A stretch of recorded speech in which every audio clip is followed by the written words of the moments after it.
Качаюсь в кресле у камина. В сезон ветров, в сезон дождей. Коньяк, сигара и маслины разбудят дум прошедших дней. Здесь, в Подмосковье недалеком, чистые ветра и небо хмуро. Пускай не кажутся упреком зимы, осадки, увертюра. Так хорошо сидеть в тепле, не торопясь поход рабочий, смотреть на лужи во дворе, хоть притупился взгляд мой волчий. Закрыл глаза, в ушах два звука, от сучьев треск, от капель стук. Готовится в духовке щука, привез с рыбалки старый друг.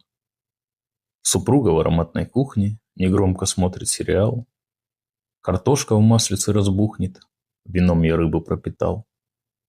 Что может быть прекрасней дома, когда в нем мир, покой, уют? Посмотрим фото из альбома, там предки нам приветы шлют. Погашен свет, прилег в гостиной, все занавески распахнул. Под хруст любимого камина ночную песню затянул.